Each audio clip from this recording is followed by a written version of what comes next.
In the shadows of a wealthy household, where expensive curtains hide ugly truths and marble floors echo with the sound of suffering, a young woman's cries for help went unheard for months. What started as a promise of a better life in America became a nightmare of abuse, cruelty, and desperation.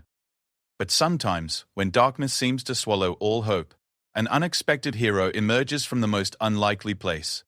This is the true story of how a stranger's courage changed everything, proving that justice can come from the most unexpected sources, and that one person's bravery can shatter years of silence and suffering. Priya Sharma clutched her small suitcase tighter as she stepped off the plane at Denver International Airport. The fluorescent lights seemed too bright after the long flight from Mumbai, and everything around her felt impossibly large and intimidating. At 22 years old, she had never been away from her village in Rajasthan, let alone traveled to another country. The opportunity to work as a domestic helper for an Indian family in America had seemed like a blessing from the gods themselves. Mrs. Rajni Malhotra stood waiting in the arrival area, her expensive silk sari, perfectly draped, gold jewelry glinting under the airport lights. She held a small sign with Priya's name written in both English and Hindi. When their eyes met, Mrs. Malhotra smiled warmly and waved her over. "Priya Beta, welcome to America," Mrs. Malhotra said in Hindi, her voice sweet like honey. She embraced the young woman briefly, and Priya felt a wave of relief wash over her. The woman seemed kind, motherly even. The drive to the Malhotra house took nearly an hour, through winding roads lined with massive homes that looked like palaces to Priya. She pressed her face against the window of the black Mercedes, watching the manicured lawns and elaborate fountains with wide eyes. Malhotra chatted pleasantly during the drive, asking about Priya's family back home and expressing sympathy for their financial struggles. "Don't worry, Beta," Mrs. Malhotra said as they pulled into a circular driveway. "You're part of our family now. My husband Suresh and I have been blessed with success in America, and we believe in taking care of our own people." The Malhotra mansion rose before them like something from a movie. White columns stretched up to a second floor, and perfectly trimmed hedges lined walkways made of expensive stone. Priya had never seen anything so grand.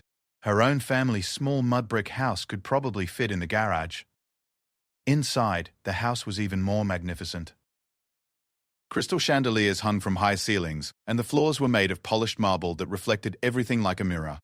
Expensive paintings covered the walls, and fresh flowers filled ornate vases throughout the rooms. Priya felt like she was walking through a museum.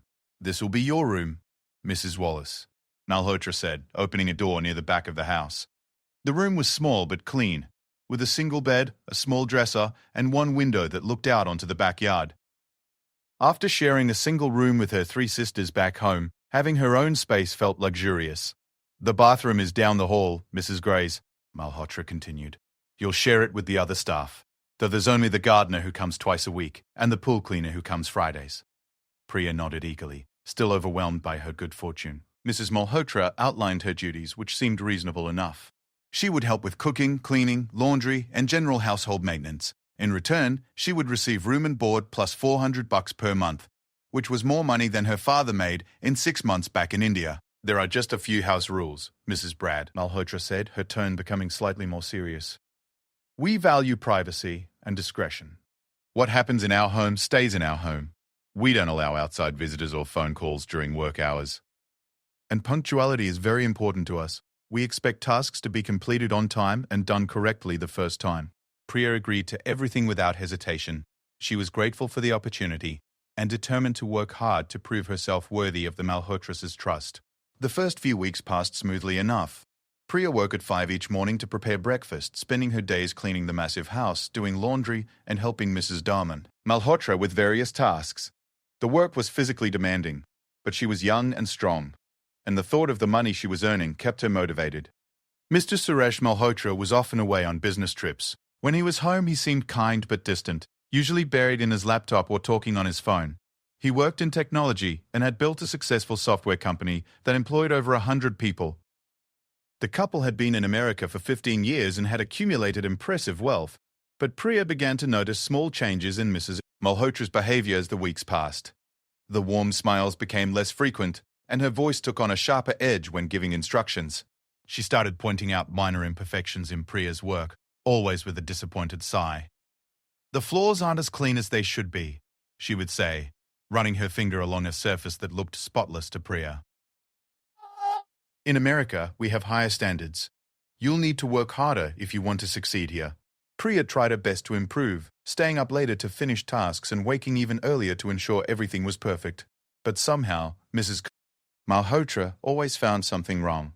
A dish wasn't quite dry enough. The beds weren't made with precise hospital corners. The windows still showed faint streak marks. One morning, about 6 weeks after her arrival, Priya accidentally dropped a decorative plate while dusting the living room. The plate shattered across the marble floor with a crash that seemed to echo through the entire house. She immediately dropped to her knees to collect the pieces, her heart racing with panic. Mrs. Malhotra appeared almost instantly, as if she had been waiting nearby. Her face was darker than Priya had ever seen it, and her eyes flashed with genuine anger. "You stupid girl!" she shouted in Hindi. "Do you have any idea how much that plate cost? It was imported from Italy. It cost more than your entire family makes in a year." "I'm so sorry, madam," Priya said, her voice trembling. "It was an accident. Please, I'll be more careful." "Sorry doesn't fix my broken plate," Mrs. Malhotra snapped. "Sorry doesn't replace something irreplaceable. You people never learn to respect nice things because you've never had anything nice." The words stung more than Priya expected. She had been raised to respect other people's property, and the accusation felt deeply unfair. But she swallowed her hurt and continued apologizing, determined not to make the situation worse. "Get up, Mrs. Gold," Malhotra commanded. "Clean this mess immediately, and the cost of the plate will come out of your salary. Maybe that will teach you to be more careful." Priya spent the rest of the morning carefully cleaning every tiny fragment of the broken plate. When she was finished, she realized that her hands were shaking and her chest felt tight with anxiety. "The cost, Mrs. Amerigo," Malhotra mentioned, would probably take her entire month's salary, leaving her with nothing to send home to her family. That evening, she called her parents from the phone in her room, something she had been doing every few days since her arrival. Her mother answered with excitement, eager to hear about life in America. "How is everything, Beta?" her mother asked. "Are you learning English? Is the family treating you well?" Priya hesitated. She could hear the hope in her mother's voice, the pride at having a daughter working in America. How could she explain that she had already made a costly mistake? How could she tell them that the dream opportunity might not be what it seemed? "Everything is fine, Mama," she said finally. "The house is very big and beautiful. The family is... They have high expectations, but that's good. It will make me a better worker. We're so proud of you," her father said, taking the phone. "The whole village knows our Priya is in America now. You're making something of yourself, making all of us proud." After she hung up, Priya sat on her narrow bed and stared out the window at the perfectly manicured backyard. A swimming pool sparkled under outdoor lights, and expensive outdoor furniture was arranged around a fire pit. Everything was beautiful and perfect, but she was beginning to understand that beauty could hide other things. The broken plate incident marked a turning point in her relationship with Mrs. Malhotra. What had started as minor criticisms escalated into daily verbal attacks. Every small mistake became evidence of Priya's incompetence, her ingratitude, her fundamental unworthiness.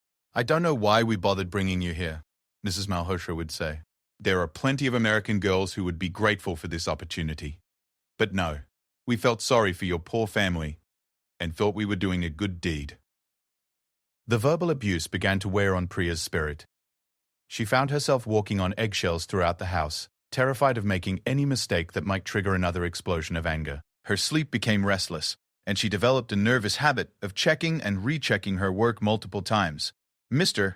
Malhotra seemed oblivious to his wife's treatment of Priya. When he was home, Mrs. Malhotra would often revert to her sweet, motherly demeanor, praising Priya's work and making small talk about her family back home. But the moment he left for work or went upstairs to his office, the mask would slip again. One particularly difficult day, Priya made the mistake of preparing lunch 10 minutes later than usual because she had been dealing with a plumbing problem in the guest bathroom. Mrs. Malhotra was waiting in the kitchen when she finally brought the meal to the dining room. "You're late," she said coldly. "I'm sorry, madam. There was a problem with the sink in the guest bathroom, and I had to clean up the water that leaked onto the floor." "I don't want to hear your excuses," Mrs. Malhotra snapped. "When I say lunch should be ready at noon, I mean noon exactly. Not 12:10, not 12:05. Noon. Yes, madam. It won't happen again." "But, Mrs." Malhotra wasn't finished. She picked up the plate Priya had prepared and examined the food critically. "And this curry is too salty. How am I supposed to eat this?" Do you think I'm some village woman who doesn't know good food when I taste it? Priya felt her cheeks burn with shame. She had tasted the curry herself and thought it was perfectly balanced, but she didn't dare contradict her employer. I'll make a fresh batch immediately, she offered. No. Mrs. Malhotra said firmly. I've lost my appetite thanks to your carelessness. Take this away and don't bother preparing anything else for me today. Maybe missing a meal will remind you to take your responsibilities more seriously. As Priya cleared the untouched meal, she felt tears threatening to spill down her cheeks. She hurried back to the kitchen and stood over the sink, trying to compose herself. The job that had seemed like such a blessing was becoming more difficult every day, but she couldn't give up. Her family was counting on the money she was supposed to send home, and she had nowhere else to go. Outside the kitchen window, she could see into the backyard of the neighboring house. Sometimes she caught glimpses of people there, a family that seemed to laugh and enjoy each other's company. She wondered what it would be like to work for people who treated their help with basic human kindness. That night, as she lay in her small bed, listening to the sounds of the big house settling around her, Priya made a promise to herself. She would endure whatever she had to endure.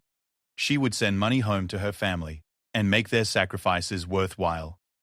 No matter how difficult Mrs. Jane Malhotra became, she would find a way to survive. But as the weeks turned into months, Priya would discover that surviving would require more strength and courage than she ever imagined she possessed. And she would learn that sometimes salvation comes from the most unexpected places, in the form of people who refuse to look the other way when they witness injustice. The first time, Mrs. Dare Malhotra hit her, Priya thought it must have been an accident. She had been arranging flowers in the main hallway when she accidentally knocked over a small crystal vase. The sound of breaking glass brought Mrs. Malhotra running from the kitchen, her face already twisted with rage before she even saw what had happened. "You clumsy fool!" she screamed, and before Priya could apologize or explain, Mrs. Malhotra's hand connected sharply with her cheek. The slap was so unexpected and forceful that Priya stumbled backward, her hand flying to her burning face. For a moment, both women stood frozen in shock. Mrs. Malhotra seemed as surprised by her action as Priya was.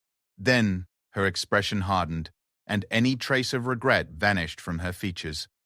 "Clean this up immediately," she said coldly, as if nothing had happened. In the end, what had seemed like an impossible situation was transformed by the simple act of one person refusing to look away from suffering and choosing instead to take action to stop it. The courage of a Navajo landscaper had saved a young woman's life and reminded everyone involved that justice often depends on the willingness of ordinary people to do extraordinary things when the moment demands it.